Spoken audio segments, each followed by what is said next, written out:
So, great. Welcome, everybody, to our event Empowering Women to Become Active Stakeholders in Tackling Summertime Energy Poverty, which takes place within the online European Sustainable Energy Week 23 program and is organized also within the two programs Empower Meet and Cooltorise. Let's start very quickly with some important housekeeping rules before we dive into our very important topic. So welcome to you, to our panelists, to the participants, to the online participants. So the event will be recorded and shared afterwards on the EUSEW platform. And we have technical support is provided by Alfonso and his team. You will find the email in the chat in the case you face technical issues, so do not hesitate to contact him. We have support here. Thank you so much. We have consecutive translation, English, Spanish, English for some inputs and parts of the discussion, just to let you know in advance. And we will use Slido for interactive sessions and the Q&A session. We will also share the link in between of Slido and also the password. It means so you can put here your input. You can here include your question. You can also rank the questions here. Okay, let's start with our session. Welcome again. My name is Katharina Habersbrunner. I'm your facilitator of our today's session today here.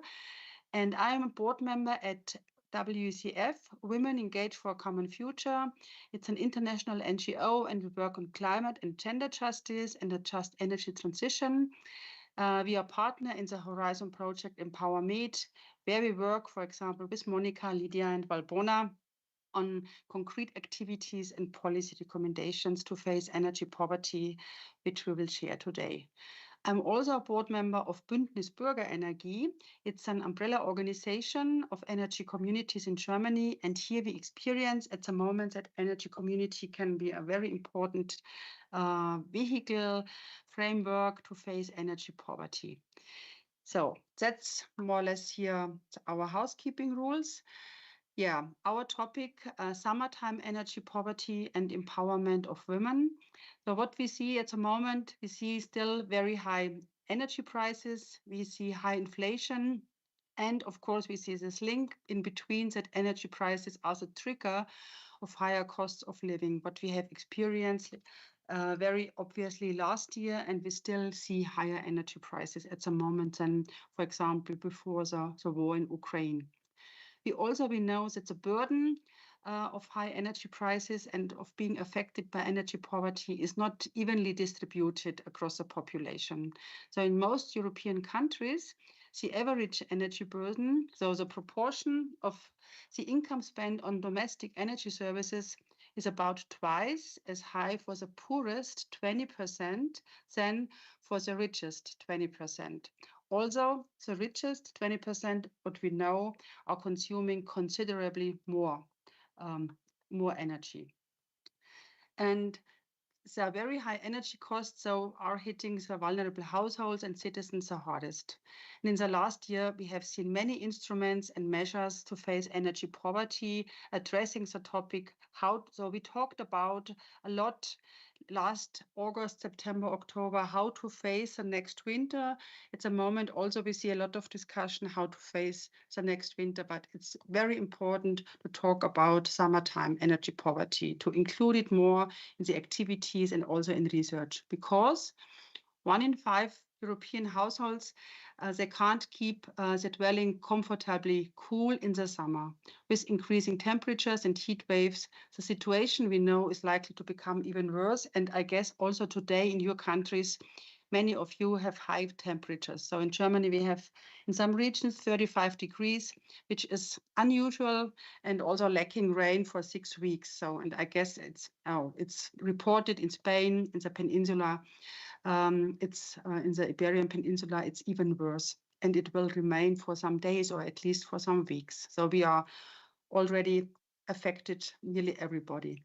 And next topic also, deeply rooted inequalities, for example, like the pay or gender pension gaps, lower ownerships of dwellings or social roles, lead women to being more prone to summertime energy poverty than men or other social groups, for example.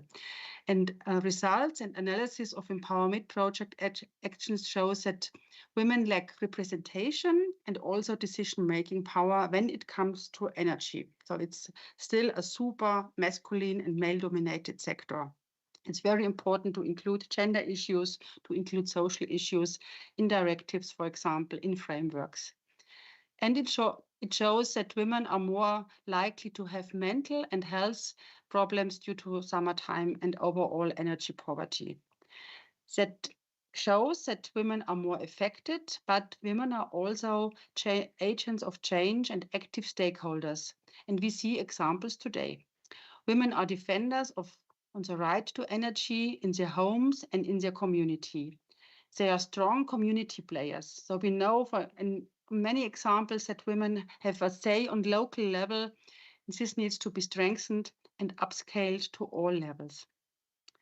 Yeah, so it shows that summer energy poverty is also a big issue of inequality. How can we be prepared? How can vulnerable households be prepared? All citizens, the cities and municipalities for heat waves, for example, to have a good living in the cities in all regions and also to have structures in place. This means that discussing about energy poverty, understanding energy poverty is very important and crucial to implement actions and also to develop and implement policies to tackle the problem. And this is a topic of our today's session, empowering women to become active stakeholders in tackling summertime energy poverty. So that was a short intro. And before we start with our input and before I introduce our great panelists, we have a very short Slido where we ask you to answer the question where you put in your ideas. I guess Slido is shown, so please use the hashtag for Slido. And the question is, what do you think when you hear summertime energy poverty? So please use Slido. I hope it works. I guess it works. And put in your ideas, your answers, your proposals. What do you think when you hear summertime energy poverty? So we will wait for 1 minute and then we will show the results, which will be in the format of a word cloud.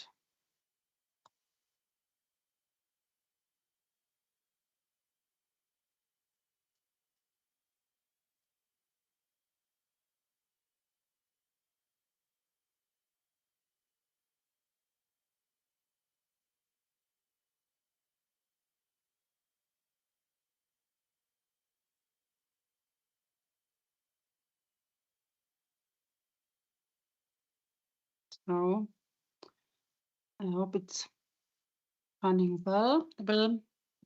So yep.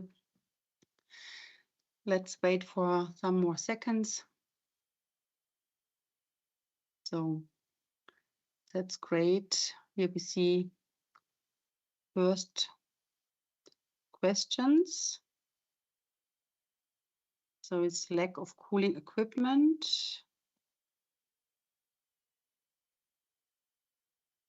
So I have to admit,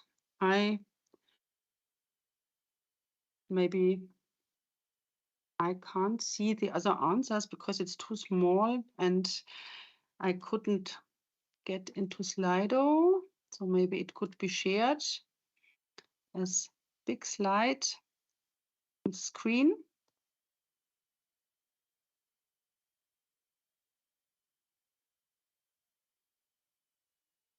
Okay, thank you very much.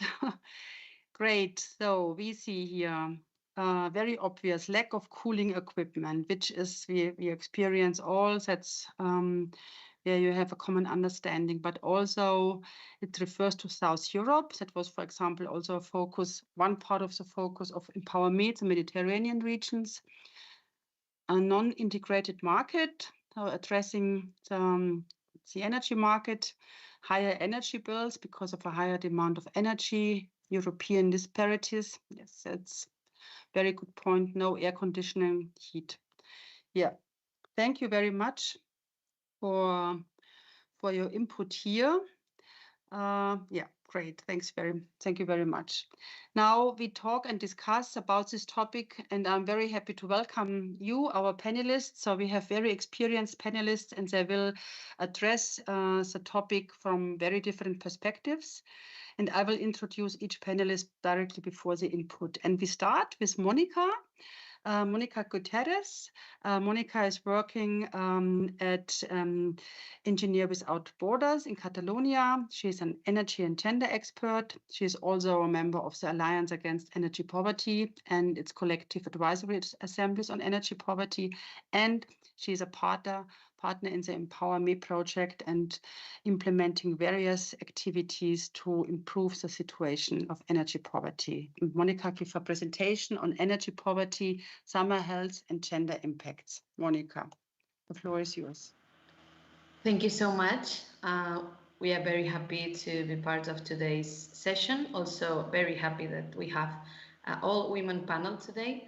And my presentation would also talk about a little bit on gender aspects, but I'll start on sharing with you the context of Barcelona pilot site, which is one of the pilot sites we have had in Empowerment project in the last almost 4 years. The particularities of Barcelona context are similar than other Mediterranean cities. We have had a steady increase in energy prices, but also the liberalized and privatized market that Spain has more strongly than other countries, and with very concentrated percentage of the generation and commercialization of energy has an impact on also this situation of the increase in prices. We also have an old and energy inefficient housing stock, and also particular architecture or urbanism forms that cause what we call a heat island effect in several areas of the city. There's also a greater socioeconomic inequalities in cities like Barcelona, and also precarious jobs, some of them related to sectors like tourism and hotels, etc. We also have socio-demographic density and complexity, and higher population that is in a situation of anonymity. No? It's very difficult for some people to, for example, access social services or other mutual support resources. And of course, we have more and more each time with the climate emergency we live in, we have more heat waves and extreme weather. What we also have at the Barcelona metropolitan area level and also Catalonia level is that we have the law 24/2015, which is a law that is banning disconnections, that helps us a lot to defend the right to energy. We also have energy advisory points at municipal level, and we also have social mobilization in trying to fight for basic supplies like energy and water, and Mari Carmen, today present here, is an example of that that we'll be speaking later.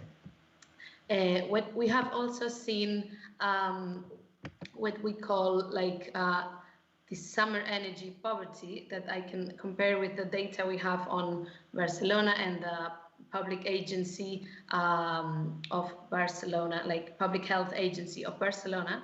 And there's a difference between the people that is not able to have an adequate temperature in the cold months, which is a little bit more than 9%. But for the hot months, people that can't have an adequate temperature is 11.4. So it's higher in the hot months than in the cold months, this situation of being unable to maintain an adequate temperature. Of course, we also have higher percentage of people affected in other indicators, like having arrears in utility bills.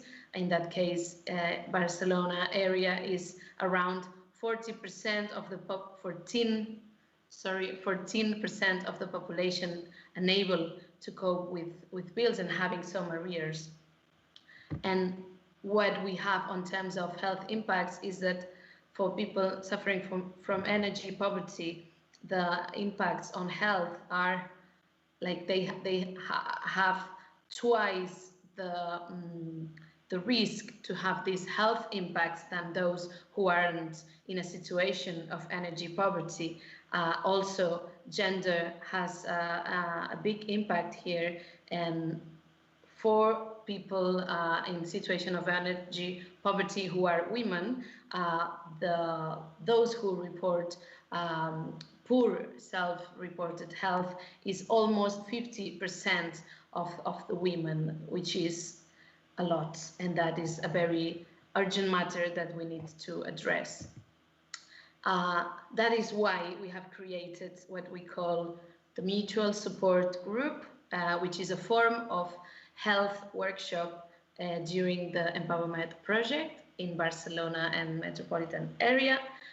This Mutual Support Health workshop is a space that was created because we saw there was a need for stopping the victimization and blaming, and besides doing the collective advisory assemblies, we saw that another space, more private, more secure space was needed. So physical and mental health impacts could be discussed with a small group.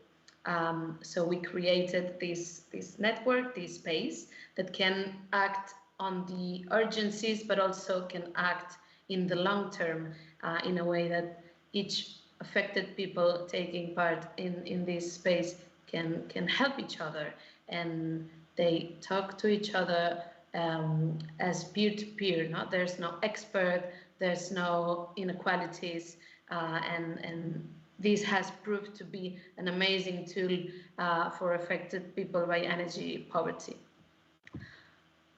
Also, there has been a majority of women attending this mutual support group on health impacts, and there's also a non-mixed group of Telegram, let's say, like of messages for those aspects in which women part of this group want to share sensitive information and can do that with a group of only women. And that I also think that is something to be underlined.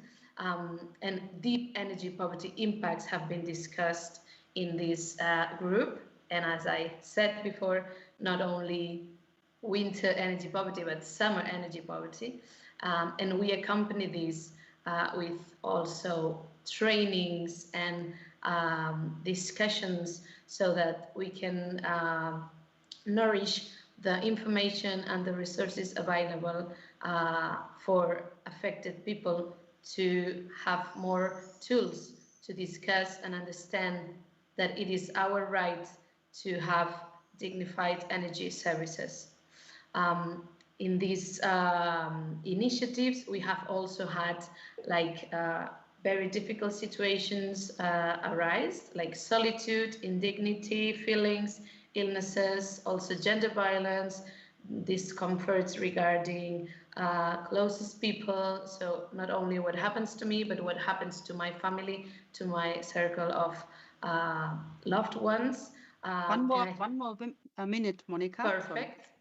And to add to that, I would say that the gender aspect has always been very present, and health and gender are intertwined in a very profound way, because more precariousness requires more care work, and care work is in a majority still done by women. So when a situation of energy poverty is out there or worsens, it's probably going to be women who are going to fight to improve that. So that needs to be recognized, but also is a common and collective responsibility of our society. Thank you so much. Thank you so much, Monica, for sharing the examples, so for stressing, for example, concepts like the safe space, which is so important. So mutual support, and that's a good news that we have measures, we have approaches working, and also including health and gender aspects when improving the situation for energy poverty. Thank you so much. Yeah, we go ahead with our next input. So we welcome Mari Carmen Gomez from Barcelona. Very welcome, Mari Carmen. Also, Brian. Mari Carmen lives in Barcelona, and you will share your personal experience of being affected by energy poverty. And you are also engaged to face energy poverty in the Alliance Against Energy Poverty of Catalonia. And here you actively collaborate in meetings, mutual support for vulnerable families, and you participate in public protest actions. So we are very happy to have you here. And we are very happy that you share your personal experiences, lived experience of energy poverty. So Mari Carmen and Brian, you have 10 minutes. 10 minutos, ok, gracias.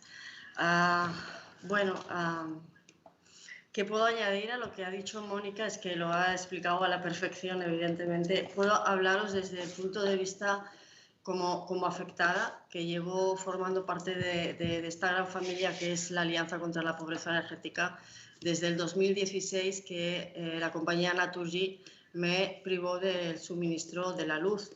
Y bueno, a partir de ahí, en ese momento sentí muchísima soledad, muchísima impotencia, miedo, estaba completamente sola, perdida y no sabía dónde acudir, no sabía qué hacer. Pero gracias a la Alianza contra la Pobreza Energética me pude empoderar y pude conocer mis derechos, ¿no? Y esto es lo que estamos haciendo desde que se aprobó en Cataluña la Ley 24/2015, que prohíbe el corte de los suministros, voy muy rápido, a las familias vulnerables.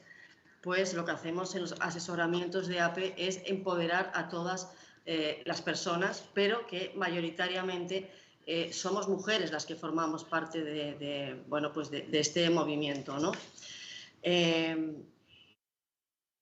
Es un movimiento, como ya he dicho, formado la gran mayoría por mujeres. También hay una gran mayoría de mujeres migrantes en las que, pues, visibilizando las dinámicas globales y las cadenas globales de cuidado, ¿no? Vale. Sí, that's cool. Okay, thank you. Monica's explained it very well. I'm one of the people affected by energy poverty. I'm a member of the Alliance Against Energy Poverty in Catalonia.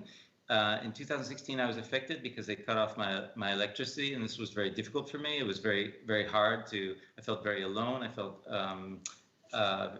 very sad, and it was hard for me to recover until I found the Alliance Against Energy Poverty, and we were working hard. Since we were able to get the law to protect people in energy poverty, the law 24/2015. The APE has been empowering people in these situations. It's mainly formed by women, and there's a high immigrant population as well. So this will, it's very important to us to have this group that's supporting us. Okay.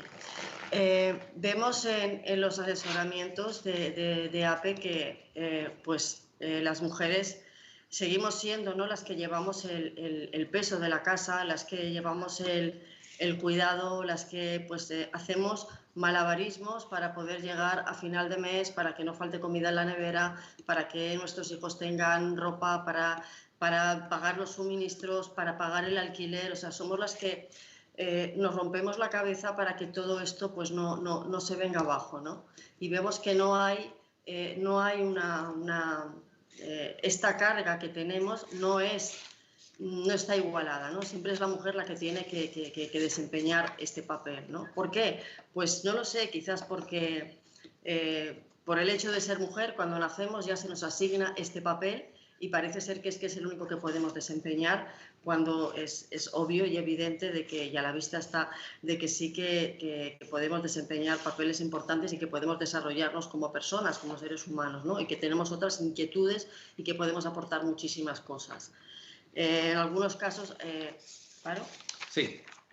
Okay, so in the when we have our the assessment where people can come in and tell their stories and get support, the support sessions, we see that women are the ones. They're in the house. They're doing a lot of juggling to keep the children fed, to pay their bills, and it's very tricky. They're putting the kids into bed and things like that. And we ask ourselves why this inequality is always present. Maybe it's just because our fate as women, because of the way we're born, but we're also we as women we have other interests, we have other things we want to do with our lives, and so we want to change the situation. Vale. Bueno, vemos que hay un gran número de mujeres monomarentales también, ¿no? Que madres que pues que tienen que cuidar de sus hijos, mujeres que vivimos, yo por ejemplo vivo sola, mujeres que a lo mejor tienen algún problema, compañeras que tienen problemas de salud serios y que han pasado por una enfermedad, pero que a pesar de esas dificultades seguimos luchando. El tema de la salud es un tema que es realmente preocupante porque la pobreza energética, aparte no solamente es en verano, no solamente es en invierno, sino que en verano también se sufre. De hecho, Brian y yo estamos aquí ahora que igual nos desintegramos porque estamos con un ventilador, porque no puedo ponerme el aire acondicionado, pero vemos cómo, de dónde sacamos esa fuerza, ¿no? Las mujeres para poder lidiar con todo lo que conlleva la lucha, ¿no? Que llevamos de APE, pero aparte de esa lucha que llevamos con APE, también tenemos una vida y tenemos una historia, ¿no? Y tenemos una lucha interna también de temas, pues como ha comentado antes Mónica, de compañeras pues, que han sufrido malos tratos, enfermedades crónicas, de salud física, pero también salud mental, y eso también a veces impide que muchas mujeres puedan realmente empoderarse y puedan conocer sus derechos porque por sus dificultades físicas o psíquicas que no les permite no tienen ayudas, ¿no? No tienen ayudas de fuera. Vale. So another thing we see at the Alianza de Pobreza Energética is there's a lot of single mothers. There's people who have to take care of their couple or their loved ones, and also we see a lot of health problems. Health is a big issue. Right now we're here in the apartment, and I can't afford to put on the AC, and so we're basically melting here. We've got a little fan on us. And so we have to see where we can find strength to continue fighting. Many of the women at the APE have received bad treatment from their partners or have chronic diseases or other health problems. So it is a real struggle ahead of us. Bueno, ya debido a todas estas dificultades personales que podamos encontrarnos, ¿no? Aparte de tener que enfrentarnos a las empresas en las que muchas veces nos acosan porque hemos generado una deuda y no la podemos pagar, y eso te crea pues como genera mucha angustia, genera miedo. El hecho de que se haya creado un grupo de apoyo mutuo, ¿no? Para que podamos entre nosotras expresar, acompañarnos, ¿no? Y darnos calor y darnos apoyo fuera de lo que es la lucha APE, y poder hablar entre nosotras y poder desahogarnos de alguna forma cómo nos sentimos, ¿no?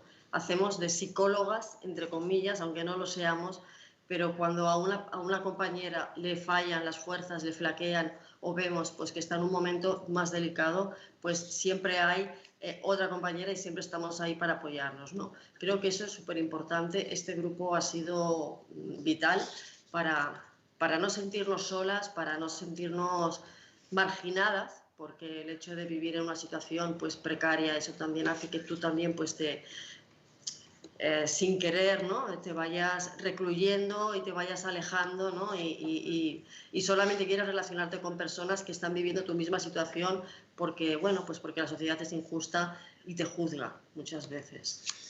So despite all these problems, even despite all these other problems, on top of it all, we have to fight the companies who are also, in many cases, they're harassing us, sending us harassing us with lawyers and things like this. And so it's been very important to find a group where we can, where we can help each other, where we can give each other mutual aid, to listen to each other, to be each other's psychologists in some cases, And this group is so important so that you can get out of your solitude and together we can face these other injustices. Okay. Bueno, de hecho, es un dato, ¿no?, curioso, es como una anécdota que quiero. De hecho, cuando hacemos el espacio de apoyo mutuo, en el que la mayoría somos mujeres, si a lo mejor en esa tarde pues, nos hemos conectado cinco compañeras, 4 somos mujeres y 1 es un hombre. Y cuando preguntamos y hablamos de cómo nos sentimos en ese momento, cómo estamos viviendo este mes o esa semana o qué nos ha pasado, todas tenemos algo que contar, todas acabamos llorando, dándonos un abrazo virtual porque no podemos abrazarnos físicamente. Y cuando le preguntas al compañero, bueno, ¿y tú cómo estás? Bueno, yo bien, O sea, quiero decir que de 5 personas, 4 somos mujeres que estamos viviendo situaciones muy, muy duras, muy complicadas, que nuestra salud se agrava y que a veces, evidentemente, la lucha con APE para mí es un orgullo porque a mí me ha empoderado y creo que es la palabra clave y lo que define a la Alianza contra la Pobreza Energética, y lo digo en mayúsculas: empoderamiento, fuerza, el no rendirnos, el estar siempre unidas, el estar juntas, el ir todas a una y hacer una piña y luchar por nuestros derechos, porque muchas veces los desconocemos y no sabemos que los tenemos, ¿no? Y entonces eso juega en ventaja con las compañías para que nos maltraten y abusen de la manera que lo están haciendo. So in the space of mutual aid that we have on Wednesdays, oftentimes we see that it's mostly women. In fact, you'll see, for example, there'll be three out of 4 of the people will be women, and we ask how we're doing. We listen to each other. We give each other virtual hugs. We can't do it in person, and we often wind up crying. And we ask the men, how are they doing? They say, oh, we're doing okay. So we really see that the women are the most affected. And the APE has, more than anything, I think the word that best describes what it's meant to me is it's been empowering. It's just the key, and so this is what we're doing. We're fighting for our rights and recovering our ability to keep on this struggle. Yeah, I think Marie-Carmen, maybe one round more, and then is that fine for you? So just one, un poquito más y luego. Vale. Vale, bueno, pues sí. Bueno, algo que me gustaría recalcar es cómo poder, algo que nos planteamos en APE es cómo generar más inclusión en los asesoramientos, ¿no? Esto, es en la que haya diversidad de personas, o sea, todo el mundo es bien recibido, no hay un género específico, origen, capacidades específicas, no, o sea, todas podemos y tenemos algo que aportar en la Alianza contra la Pobreza Energética, o sea, es en la medida que se pueda colaborar y luchar contra este oligopolio, ¿no?, que tenemos con estos grandes monstruos que nos están ahogando. Y esto, la única manera es uniéndonos y pues estando empoderadas y sobre todo teniendo en cuenta que lo que estamos pidiendo es un derecho básico y es fundamental, que es el derecho a la energía y el poder tener una calidad de vida digna tanto en invierno como en verano, porque también se enferma en verano. So one of the questions we ask ourselves at the APE is how to create more inclusion, how to make sure that that everyone feels welcome, that everyone can participate. And we really try to make sure that there's no specific capacity of or aspect that someone needs to have. But we want everyone to join this fight because it's so important to really face up to this oligopoly that's and make sure that that's really a monster, and to make sure that everyone has a right to energy. Yeah, thank you very much. Thank you so much, Marie-Carmen and Brian. So it was for sharing your perspective, for sharing how you are affected, also your fight. I think that's really great. So to show that you can do something, so you come together, you have mutual aid, so you can do something against the big companies, for example, that it's so important to see. Thanks again for sharing it and for having you here. And yeah, we go ahead with our program, and in the discussion part, I guess there will be many questions also. Great. We are a bit delayed, but I think it's still fine. We have again a Slido poll. and we ask you again to go to Slido, and we have a poll where you can choose.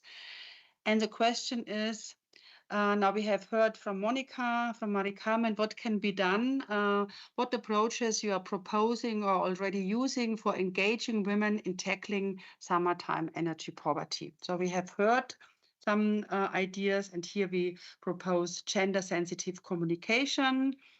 Next is communication through women channels or groups, securing childcare to allow for carefree engagement of women, or securing safe spaces at meetings, for example, via awareness persons or skilled facilitation. So what do you think? What are good concepts to engage women to tackle summertime energy poverty? So take some seconds.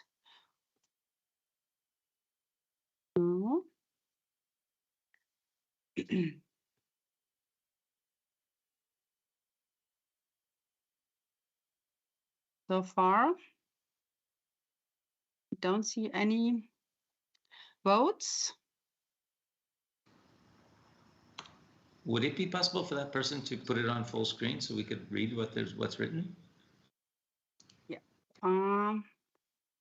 So you can, yes. Is it possible, Alfonso? Or you can, for example, tag it if you use with a mouse. So you can tag it. But yeah, it works for you.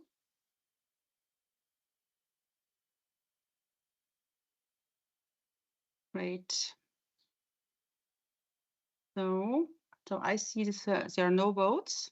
Is that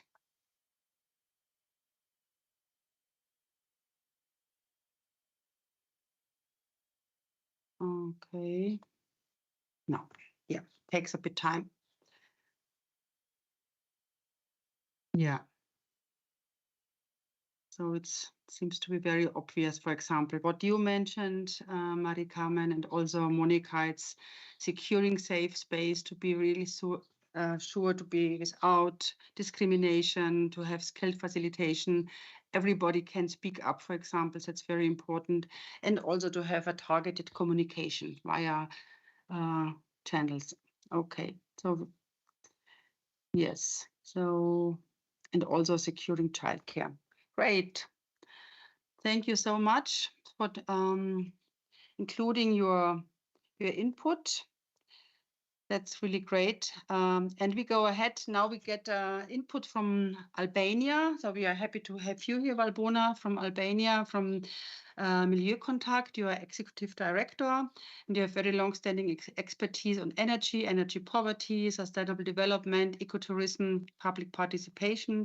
Valbona is also a partner in the Empower Me project, and she will share a presentation on challenges of summer energy poverty among vulnerable groups. And Valbona, you have 5 minutes. Welcome. Thank you, Katerina. And yes, I'd like to present, let's say, some of the findings and results from the project in Albania, and especially for the vulnerable group as it is the Roma community. Vlora is the pilot site where we are working. It's, let's say, a municipality of around 200,000 inhabitants, but less than 60% are residents. The others are like second houses, or let's say houses that are still not used. I mean, not livable. Nevertheless, in one of the units that we have been working, especially in the beginning, trying to identify people's living on energy poverty, and also making a visit at their houses and help with the advice, it was in Novosela. And in the next slides, I have brought two cases of a woman and a man that are from the Roma community and the way they are living.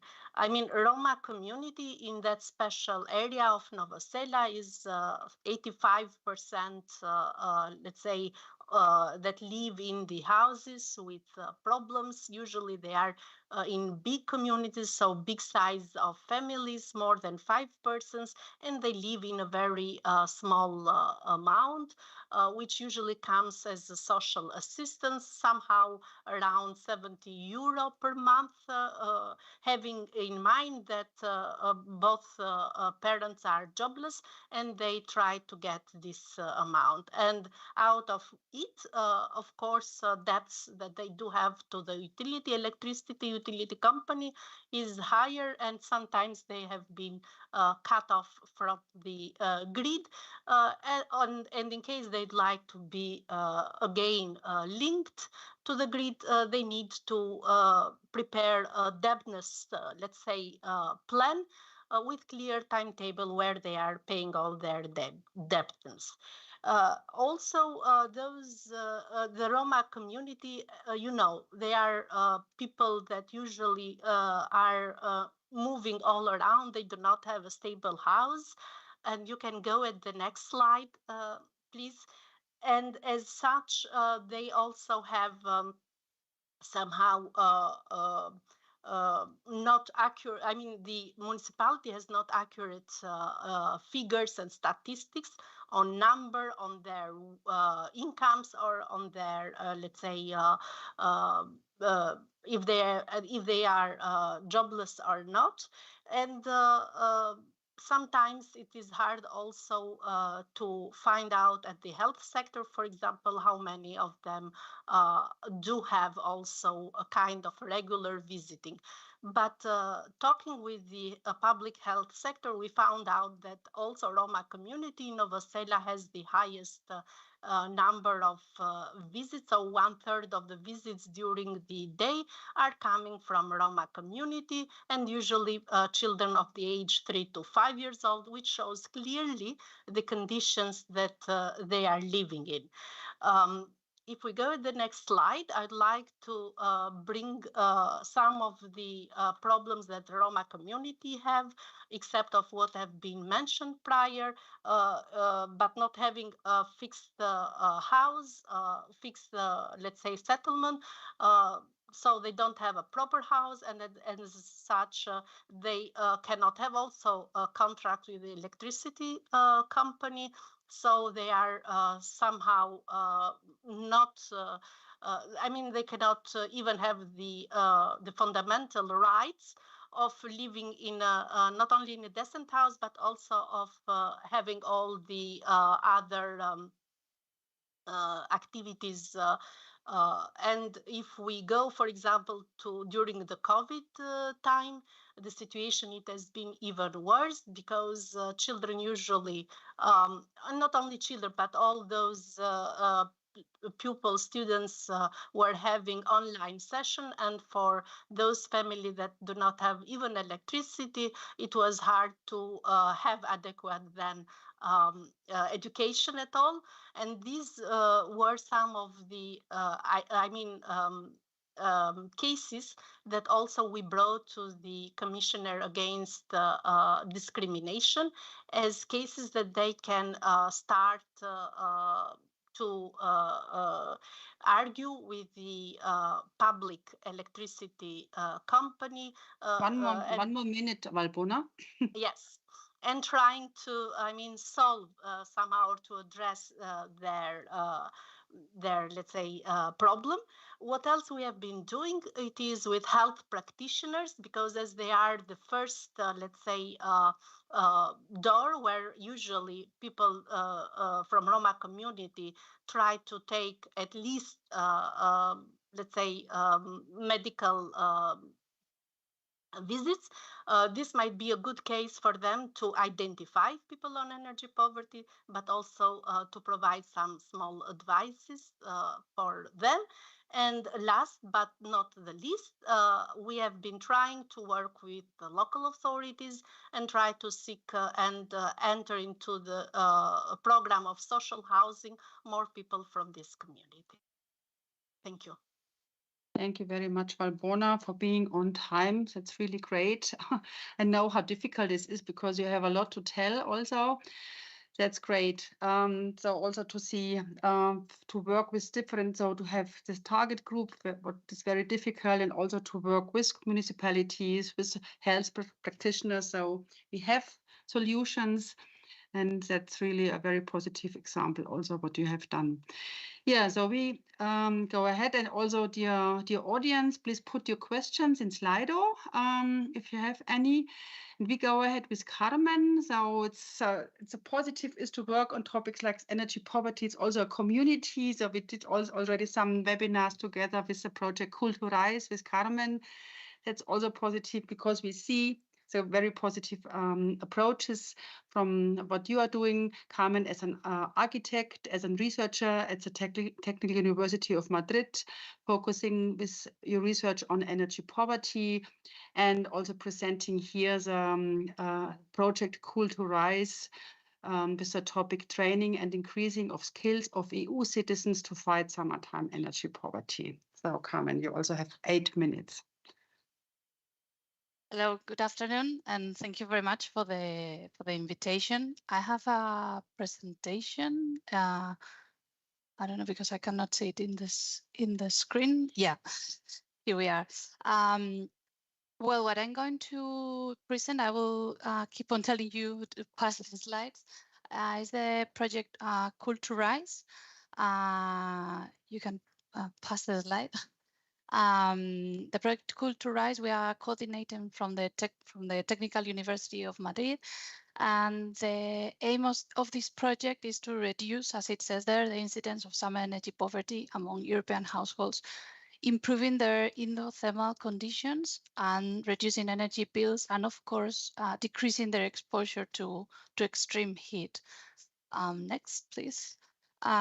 Basically, we had to create a common framework on this definition because it's quite new. I have to say that this is the first project specifically funded by the European Commission focused on summer energy poverty. So we needed to know what was going on in the rest of the countries. And we have defined solutions. We have trained summer energy poverty agents, and we are reaching more than 7,200 people. And of course, that's why we are here. We try to integrate the gender perspective within the project because our previous project had demonstrated there's also some inequalities related to gender when we talk about energy poverty. Next. Well, very briefly, we are a group of partners, as you can see, from the Mediterranean arc, affected by extreme temperatures during summer, and of course, affected of summertime energy poverty. Next.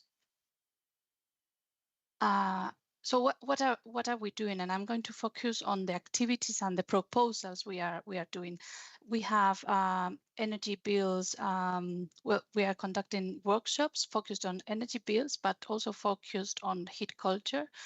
We can pass the slide because we have some pictures in here. Next, please.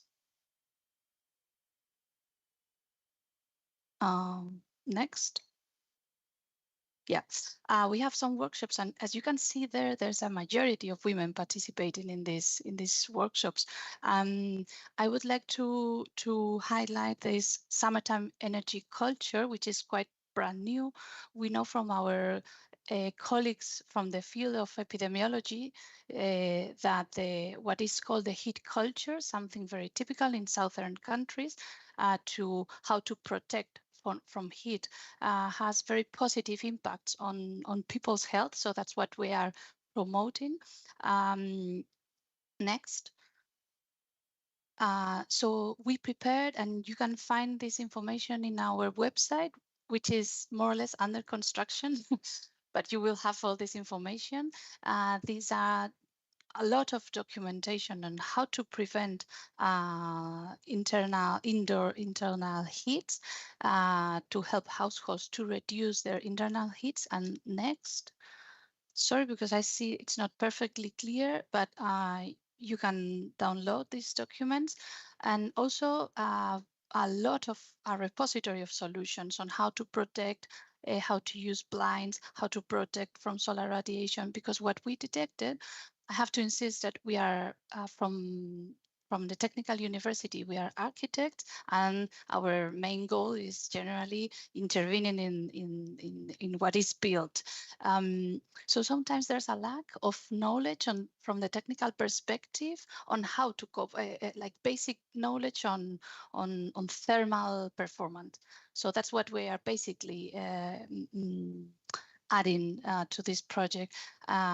So you can have all these solutions on how to protect from heat. And next, I have to say that it's something very important, is that the approach is not like we are the experts and we are here to tell you what you have to do, but we always try to get the knowledge of the audience attending to the workshops, and then from that knowledge, because there's a lot of knowledge in the population, from there completing the gaps we detect. We also work with them detecting spaces in their neighborhood. This is something very new we are incorporating in this project. Like when we talk about summertime energy poverty, we need to think beyond the limits of the house, which is something very different in the approach with winter energy poverty. Next. Well, I'll speak about that later on. And this is one of our gender strategies in the project, which is offering playgrounds for kids, what we call cool kids. So we can facilitate their moms to participate in these workshops. We also allow them to stay, of course, with their babies, or we try to schedule the workshops during times in which children are at school. So, but we are very sensitive to that. Next. And something very quite new, I think, we are doing collective interventions in the public space to generate small climatic shelters, because people tend to live in small houses, and during the extreme weather events, and especially during night times, their houses are extremely overheated. So we try, and you can next, because I think the video, you can see it. Oh no, sorry. We are doing these collective interventions with neighbors, planting trees, incorporating some shadowing. We do as well co-creating sessions with them, because they know the space they live in, they know their neighbors, so they know what they need and how they tend to use these kind of spaces. We generally work with associations already working and already using a space, so we help them to make this more comfortable. And so these are some panels of this co-creation process. And also, as we are, at least here in Madrid, we are training architecture students. They work with these neighbors, but in other countries, there are other some energy poverty agents, and they also work with neighbors to co-design the space and to create climatic shelters. One more minute, Carmen. Okay, perfect. Next. Yeah, and here you have like the repository of solutions, possible heat sources we have in the city regarding, the air conditioning, facades with dark colors, etc. And then next, we have a repository of solutions. Next, please. Well, hopefully you will be able to download this information from our website. And finally, what we are creating is a heat wave alarm system in which we are all households participating in our activities. They can register within an easy WhatsApp mobile system, or well, depending on the countries, I has to say there are different platforms. But when we are approaching a heat wave event, we give them some advice, like how to prevent the exposure from heat. And next. Yeah, and this is the battery of solutions we are deploying in the project, and you maybe not now, but you will be able to easily download all these materials from Cooltorise website. Thank you very much. Thank you very much, Carmen, for this great overview and also this broadness of the approach of Cooltorise, so to have very concrete measures to develop also like summertime energy culture, which is very nice, which is a very nice narrative also. And what you have mentioned, that's completely different to wintertime energy poverty. Things that, and also to see that the tools and measures that can be downloaded and they can be implemented by everyone. And also the concept of not having an expert and beneficiaries, but really cooperating on eye level, which is also this great concept in Barcelona, what we have heard, and also EmpowerMate. Great. Yes, we go ahead. So great input. And so we continue with Lydia. Lydia is the coordinator of the EmpowerMate project from Focus, Slovenia. And she is experienced and expert on sustainable development, climate, energy, transport, consumption, participation, degrowth, global responsibility, also the big picture. And as I mentioned, coordinating the EmpowerMe project and give a presentation on policy recommendations for prioritizing women in tackling summertime energy poverty and just transition. So Lydia, also 8 minutes.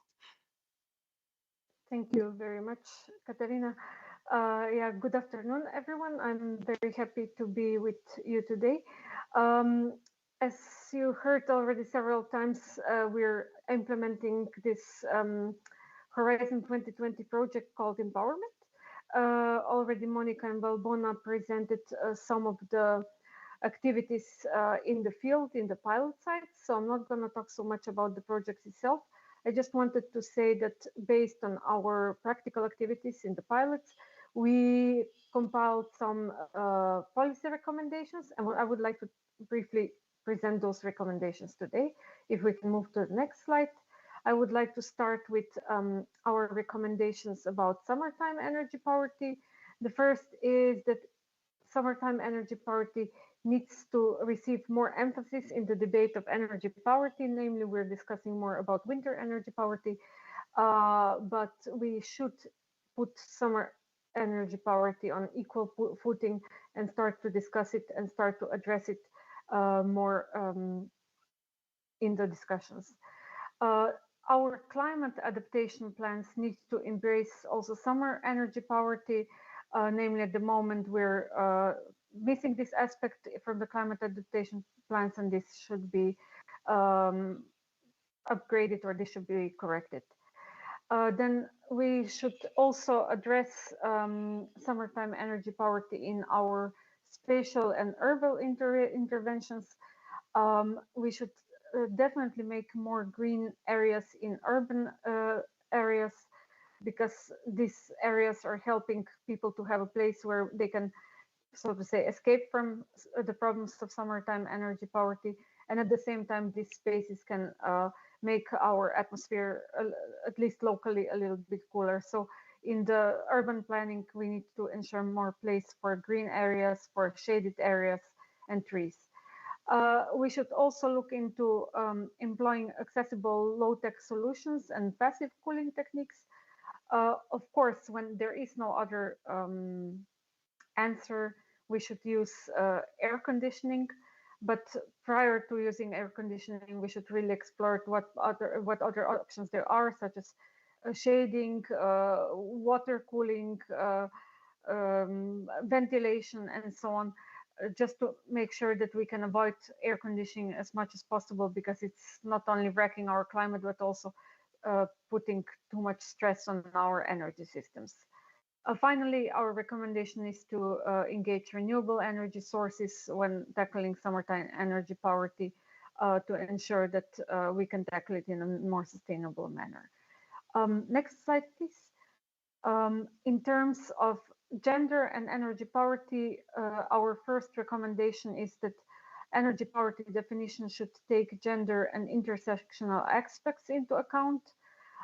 We should raise awareness about gender and intersectional factors in the energy poverty, because at the moment they're still not so present, and also they're definitely not analyzed and researched enough. This is calling for collecting segregated data with also the intersectional perspective, like the data disaggregated by intersectional perspective. We should also engender our energy poverty indicators, and whenever possible, give positive prioritization or positive discrimination to women in training and jobs related to our green energy transition, so to jobs in renovation, jobs in renewables, and so on. The next slide, please. When it comes to health, because I'm going to very briefly mention health because it's also one of the cross-cutting aspects of empowerment. So when it comes to health, we call for more research and improved recognition between of the links between energy poverty and health. We should definitely make mental health more of an visible issue within energy poverty, because at the moment we're still focusing too much on the physical health, but the mental health problems are very much present in energy poverty problem. We should also look in areas where coal and wood and biomass are used for heating into the issue of indoor air quality to ensure that households can have sufficiently good quality of air indoor. And finally, we need to increase the involvement and awareness of frontline healthcare workers in tackling energy poverty by providing them with know-how on how to appoint people to the institutions and programs that can help them to tackle energy poverty. And my final slide is to talk about wider framework of the energy poverty, of going beyond this triad of low income, poor energy efficiency of buildings, and high energy prices. So going more towards the just transition, we discovered in empowerment that we really need to tackle energy poverty through integrated policies, because if we're doing with one policy one thing and with another policy we're destroying it, we're not doing much. So we have to look at definitely at better, fair, and fairly paid jobs in the energy transition. We have to look into legally binding ban on disconnections. We have to look for mechanisms to financially support the vulnerable citizens. We definitely have to look into the housing issues. At the moment, housing issues are becoming more of a challenge, especially in the Mediterranean area, where the housing is clashing with the needs of tourists for accommodation. So yeah, making housing accessible is one very important field. Then, as I already mentioned, protecting women from the rising costs and pay gaps should be one of the priorities. Generally, we need to empower citizens to act, which we showed with empowerment that it can be done. And we should take the revision of the national energy and climate plans as an opportunity to put all these changes in place and bring all this comprehensive policy picture in place, and not only the energy poverty picture. Finally, also the criteria for the financing of EU projects linked to energy poverty should perhaps be reconsidered, because at the moment we're looking at energy savings in the projects, and sometimes or very often with energy poverty we cannot achieve energy savings. Rather, we have to advise people to increase their energy consumption to be able to have a proper well-being. So yeah, that would be in brief everything, but on the website you can find the whole set of the recommendations, and I would call upon at least checking these recommendations and reviewing them. Thank you very much. Thank you very much, Lydia. So it's great to have also this bigger picture and to see what needs to be included also for coherent policy. that's also the topic now. We go on the European level, and well, we are delayed. I know, I apologize for it, but we have time for your question, but all your input is so valuable. So it's very difficult to stop you. But we have, of course, time for you. Teresa Aristegui from DG Energy, welcome. So Teresa is policy officer at DG Energy since 2019, following the energy poverty file, and contributes also both to the just transition and to the consumers team in the energy unit. So Teresa will talk about the EU framework for tackling summertime energy poverty and engaging women. So Teresa, 8 minutes. Thank you very much. Thank you very much, Katharina. So maybe to adapt a bit the presentation, given the amount of time we have. First of all, my colleague Veronique Marx, my team leader, so my boss, was meant to be here today, but she would have loved to. And at least I think I can come in to explain to you how I have perceived the evolution of this very important topic of energy poverty since 2019. So maybe before going into the presentation, the messages that the Commission wants to transmit in this very important panel is basically the facts that extreme heat peaks, droughts, and wildfire over summer is definitely becoming the new normal in Europe. It is affecting more European countries than 2 to 3 decades ago. And this information comes from the European State of Climate of last year. Maybe you know about this this survey. It is compiled by the Copernicus Climate Change Service, implemented by the European Centre for Medium Range Weather Forecasts and also with the Commission. And really the main message for us in this discussion around summer energy poverty is that buildings are really the response in this sense. I mean, buildings must be designed, must be adapted in a way that they're able to protect not only against cold temperatures over winter, but also against hot waves in the summer. So with what we have proposed in legislation, but also in our policy framework, as you know, also the renovation wave was put forward 3 years ago. For us, buildings must absolutely, or more the concept, I would say, of and the calculation of energy performance for buildings have to take fully into account cooling needs.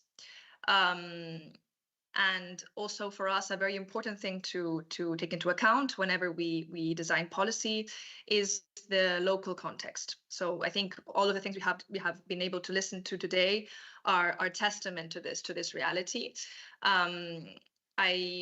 Of course, the core instrument that we have at EU level is the Energy Performance of Buildings Directive.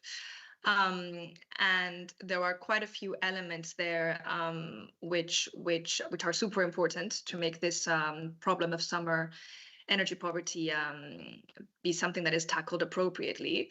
And I wanted to, for example, refer to the fact that in the proposal that is now being negotiated, there is a specific requirement that healthy indoor climate conditions are taken into account in the methodology to calculate the energy performance of buildings. So this is for us a very important step forward. And what else can I say about this more concretely? I think that you have to look also, if you can maybe go forward with the slides, just to refer to maybe the Energy Efficiency Directive also, which is a super important instrument that goes together with the Energy Performance of Buildings Directive. We have for the first time a newly adopted EU definition for energy poverty, which refers explicitly to access to essential energy services that provide basic levels and decent standards of living, and also refers explicitly to health, including cooling. And also it refers to the national context and the combination of factors that can cause energy poverty. So in the EU policy jargon, we always talk about the energy poverty triangle of causes. And for us, it was very important to make sure that we could secure at least 3 of them. So high energy expenditure, low income, and low energy efficiency. that it has to be the baseline in order to identify and then act on ways that we can, to actually tackle and reduce energy poverty. If we go to the next slide very quickly, also in the Energy Efficiency Directive, there's been a huge jump in the responsibilities for member states to tackle energy poverty. So member states have a responsibility to diagnose the number of energy poor in the territory, identify whether measures to address energy poverty are actually fit for purpose. They have to be adapted every so often. And Lydia mentioned the importance of the national energy and climate plans. For the EU level, this is the document, the policy tool that we have to really engage with member states and see that they are adapting to the different realities, to the different needs. And so we had a first set of plans delivered to us in 2020. Of course, a million things have happened since then. The crisis has been a huge hit for so many households. Energy poverty, in a way, also, unfortunately, thanks to that, is becoming much more of a policy focus of member states. So we're really excited to see what is coming in the revision of these plans that are due in the summer. So maybe if it's the summer period, we can see some more references to summer cooling. This might be a possibility, but we really hear the recommendations that I have heard in this session. And I think maybe given the time limit, the rest, I think if you can please move to the next slide, just gives a bit of again an overview of the legal framework. These slides I'm very happy to share with the participants to have accessible kind of the main ideas. But I think I wanted to really use my intervention to wrap up a bit the things that have been said in this session and how the Commission also perceives it, basically. So I think it cannot be underestimated. High energy prices have been excruciating for all of us. I think we can say that this is where energy poverty needs to become very well targeted. They are here to stay for a bit more, so we cannot, at least from the Brussels perspective, we stay very much in this crisis mode to be able to be ready whenever things get really bad again. So this is something that was good to hear in the panel. I noted down the number mentioned by Catarina on the fact that 1 in 5 households cannot keep their homes adequately cool in the summer. On this one, I wanted to mention that there will be a new indicator set specifically for cooling for this year. It's an ad hoc module prepared by Eurostat.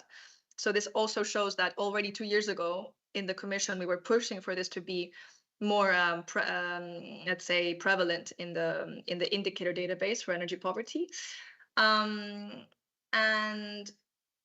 we take note, of course, of the reported causes of summertime energy poverty in the Slido. Really, it has been excellent to hear the variety of projects. The Barcelona Mucho Support Health Group is something we have been following very closely, actually, lately. The Vlora pilot site as well. Thank you very much, Valbona, for sharing that one. And really hearing about the testimony. So also with Mari Carmen, I think it really helps for anyone to understand the issue when these real cases are put forward. It's also a good moment because the Commission will be soon making available a new recommendation on energy poverty. I know that some of you in this panel are aware of the discussions. So for us, engaging with stakeholders is becoming more and more common. We wanted to take that step with regard to the previous recommendation, and being able to listen to these projects is extremely helpful. It's also very inspiring being from Madrid, actually, to hear about the Cooltorise project. So it's really great, Carmen, that you were able to explain it to us, and I think it can make it really into the recommendation as part of the best practices that are quite innovative with regard to what we have seen until now. So this is also very well noted. And on the gender aspect, maybe, I'm looking at Catarina to see if I have enough time to continue. The Commission is obviously 1 minute. 1 minute, perfect. Then I finish on this one. We always very much support the idea of having a gender-sensitive approach to energy poverty, but we always do explain that it is already taken into account for years now in that broader framework of a series of complex, very interlinked and multifaceted causes of energy poverty. So it is really about the socio-demographic factors. It is looking at income in as many ranges as possible to capture, because looking at income quintiles can be different in Romania to Spain. It can be different in the Netherlands to Greece. So this is something where we have to adapt the measurements in each case. And then in general, yes, housing, labor, economic policy, and welfare, all of these things together have to be taken into account. And of course, engaging women is fundamental. And it's really great to see that things are really happening now in this direction. So thank you very much for this great panel. Thank you very much, Teresa, for your input and also to share the perspective of the European Commission. That's so super important and great to hear that it's even more stakeholder consultation, so to include all the results, the experience we gain, for example, what we see, the examples of Marie Carmen, of the projects. I think it's so super valuable also for the policy to be included. And we also, of course, we appreciate, because I am far away from Brussels, and I guess it's really difficult to include many dimensions in the directives. And so we have achieved a lot. So sorry again for the delay. Now we have some questions, and thank you very much again to you panelists. I think it was really so interesting, so diverse, so many dimensions. And I think it's super important to be prepared, to act proactive, so not to talk about summertime energy poverty when we experience high temperatures, and in autumn again, winter energy poverty. I think that is what maybe an important takeaway. But let's go to the questions and see. Here are some questions to use the last minutes. So there is one question. It's maybe linked to your input, Teresa. What can be done to prioritize women in EU energy and energy poverty policies, but to include social justice and gender dimensions in the framework? What you mentioned, for example, in the Building Directive, Renewable Directive, and Energy Efficiency Directive. Maybe one additional comment on that? Sure. No, I think, I could go on and on about the legal framework and what we have in place. It's one of the things that, you have the Energy Efficiency Directive, you have the Performance of Buildings Directive. I forgot to mention the importance of the Social Climate Fund. And maybe I can start with that, because this first ever financial instrument put forward by the Commission using ETS revenues has been put forward to really specifically target energy poverty through energy efficiency and building renovation. We are telling member states to really connect their social climate plans to the national energy and climate plans. Everything has to be coherent for member states to be able to receive funding. And if you go into the Social Climate Fund, for example, instrument, into the regulation, in the text, you will see in the recitals a clear reference to gender. So this is just an example of how member states will need to follow this. They will have to take into account to show us at least whether this is something they are doing in the member state. And we are in the process now internally of producing guidance for member states to really fill in these plans in the best possible way, a bit like was done for the recovery and resilience plans. We are a bit borrowing this framework to make it easy for member states to do this. So that's an example of how this can be done, how women could be prioritized. And then I wanted to make a reference even to things we do in the Directorate General for Energy. In the Department of Energy of the Commission, we have also a energy women in energy sort of network.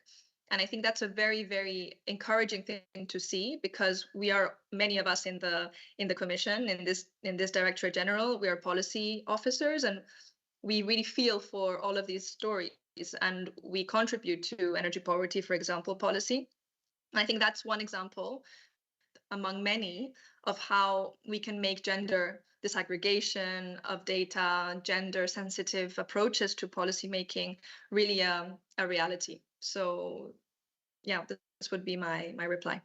Thank you very much. So any comment from other panelists here on this question on EU policies? Not at the moment. So I would go ahead because there is a concrete question for Marie Carmen. And so I think it is a question. It's about what kind of measures you need or to promote women's empowerment at European level in the context of the energy crisis for you. And there is another question for you is what you need, Marie Carmen, so to go ahead, so to fight against energy poverty with your partners, with your cooperations. Is the question clear? Can you repeat it? Yeah. So the first question, I hope maybe it's already in Spanish. So it's what kind of legislative measures should be implemented to promote women's empowerment at European level in the context of the energy crisis. So what do you have any ideas, for example? What could be upscaled, what you know from Barcelona or Spain? That's one point, if you would like to answer it. Then the second is what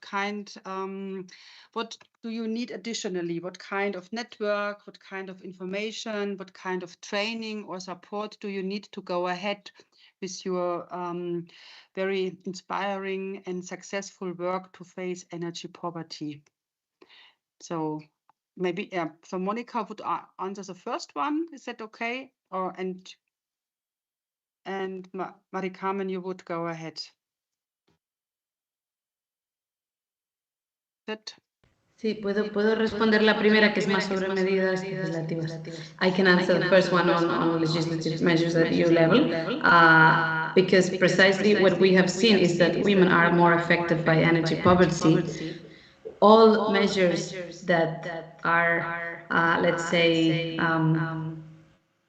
at the most advanced measures in the world in protecting the right to energy are going to protect a lot of women. So, for example, the inclusion of the ban on disconnections in the process of reform of the electricity market at EU level is going to affect positively lots of women, and we have already seen that in Catalonia with the ban on disconnections with the law 24/2015. So we don't need to think all the time on measures affecting women, but if we are having measures that protect in a very good way and are very protective and not only exceptions but protect widely, we are going to protect women. And then of course we need to follow all the indicators with those data to correct any mistakes we can make many times with policies that sometimes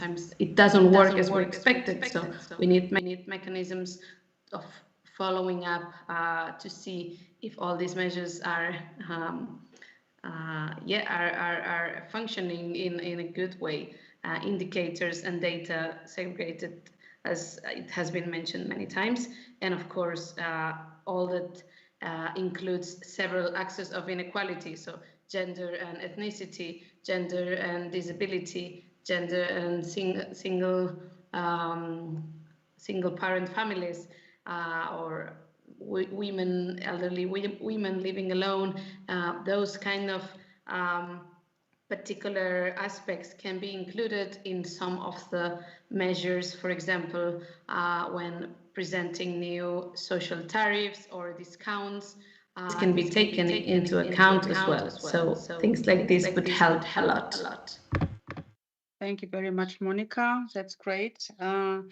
And yeah, for this overview, what could be done here on this level. And maybe Marie Carmen, if you would like to answer the question, what you would need, for example, if so you you work successfully in your network, so you fight against energy poverty, you are able to to react to the big companies writing harassing letters, for example. Do you have any ideas what you would need additionally? I think now you have a good network, but what kind of information, what kind of support, what kind of network would be helpful to continue your successful work and engagement? A ver, no termino de entender muy bien la pregunta, pero yo creo, si me dices qué tipo de apoyo o de red podemos tener para continuar la lucha desde APE, ¿no? Lo que ya estamos haciendo. ¿Es así, Mónica? ¿Me estás? So I'm not sure I understand the question. I'm just wondering if you're asking me like, what do we need from who and in what way to continue our struggle? Well, it's a very open question, so I have to admit it's a difficult one, but maybe it's a support from the local level, it's a support from state level, it could be maybe some relief from the energy company, for example, just any idea what would help you? So a very open question. What kind of support could help you, your network, to continue your work, so to also to support other families? If you have any ideas, yeah. Bueno, evidentemente el hecho de que sean empresas privadas las que estén monopolizando los derechos básicos, ¿no? Como son la energía y el agua, evidentemente esto no facilita tampoco las cosas. The fact that there are private companies that are basically, you know, in charge of the energy is one of the biggest obstacles we have facing in our struggle. O sea, una lucha que tenemos desde APE es que sea también, pues que no sean empresas privadas las que estén lucrándose de unos derechos, repito, básicos y fundamentales para el ser humano, ¿no? So one of the biggest problems is that these private companies are basically for-profit industries are taking advantage of the public, and of course, you know, this is causing more problems than it's solving.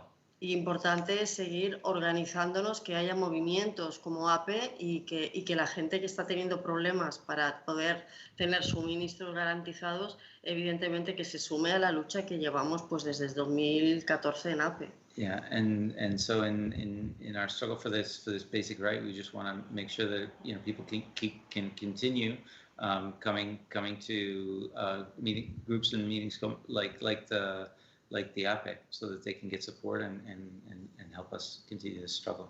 Y voluntad política, y termino, voluntad política evidentemente para que haya un cambio y sobre todo también por parte de las compañías, que son las que nos lo están poniendo realmente difícil.